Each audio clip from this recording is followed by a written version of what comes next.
साल 2025 के प्रेडिक्शन को लेकर के एक बड़ा कंफ्यूजन सामने आ रहा है कि एक तरफ तो मंगल जैसे ग्रह इस साल के अधिपति होंगे, मूलांक 9 के स्वामी होंगे, तो दूसरे तरफ क्या मकर राशि के जीवन में साढ़े साती के समापन के बाद इस 2025 में कोई अच्छी शुरुआत हो पाएगी।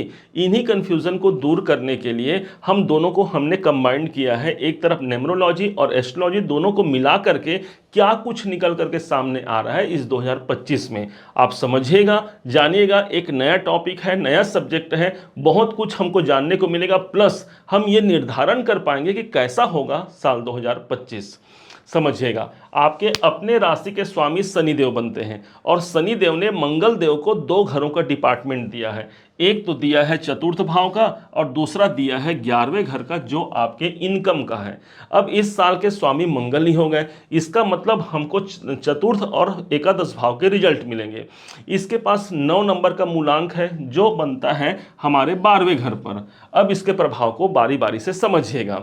सबसे पहले चतुर्थ भाव को जानते हैं। चतुर्थ भाव है आपकी प्रॉपर्टी का। तो ये साल 2025 आप कोई नया प्रॉपर्टी खरीदना चाहते हैं, उसके लिए एक अनुकूल साल है। कोई स्थान परिवर्तन करना चाहते हैं, कोई अपना जगह बदलना चाहते हैं, एक अनुकूल साल रहेगा, अच्छा शुभ साल रहेगा जहां पर वो काम आप कर सकते हैं। कोई प्रॉपर्टी से जुड़े हुए कार्य आप करना चाहते हैं, हो सकता है प्रॉपर्टी बेचना हो या हो सकता है प्रॉपर्टी खरीदना हो, तो चतुर्थ भाव आपका यहां पर एक्टिवेट हो चुका है इस साल 2025 में। अब यही नहीं, इस मंगल के पास एक घर का आधिपत्य और है, और वो है 11वां घर। 11वां घर होता है हमारी इच्छाओं की पूर्ति का। इस साल 2025 में आपकी इच्छाओं की पूर्ति होती है।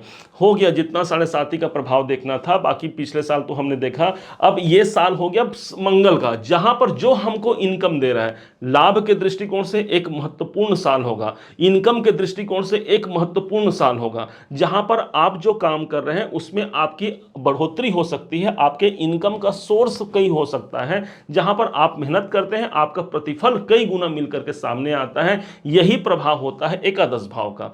इस समय पर आप समाज से जुड़ते हैं, सोशल सर्कल में रहने का ज्यादा योग आपका बनेगा। कोई अपने व्यापार को, अपने कार्य क्षेत्र को, अपने नौकरी को, यदि आप उसमें धन की बढ़ोतरी करना चाहते हैं, यह साल आपके लिए एक महत्वपूर्ण साल निकल करके सामने आएगा। क्योंकि इस साल के 9 नंबर लिखा हुआ है इस साल के मूलांक में। अब यह मूलांक 12वें घर पर, तो ध्यान रखिएगा, खर्चे इस साल ज्यादा होने को हैं। हालांकि इनकम भाव को मंगल दिखा रहे हैं, फिर भी हम अपने खर्चे पर नियंत्रण कुछ रख पाए तो बेहतर होगा।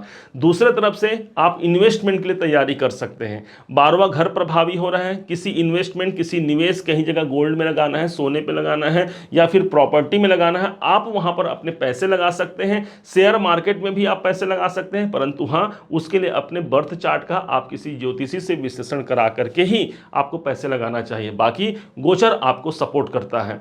अब 12वां घर, जो लोग हॉस्पिटल में काम करते हैं, जो लोग हॉस्पिटल में काम करते हैं, उनके लिए एक अच्छा समय सही हो गया। ये साल एक ऐसा होगा जो परिवर्तनकारी, बदलावकारी साल होगा। क्यों? क्योंकि 12वां घर हमारे जीवन को बदलता है, और बदलने के हिसाब से ये समझिए, आप चाहे नौकरी बदलना चाहें या फिर कोई विदेश से संबंधित कोई काम करना चाहें, 12वें घर का संबंध बन रहा है, तो इसका मतलब विदेश से जुड़े हुए कार्य आपके हो सकते हैं। कुछ ऐसे काम बन सकते हैं जो काफी टाइम से पेंडिंग है, तो हाँ, इस टाइम पर आप वहां से मुक्त होते हैं, उस कार्य से, प्रॉब्लम से मुक्त होते हैं, क्योंकि 12वां घर हमारे मुक्ति को दिखाता है।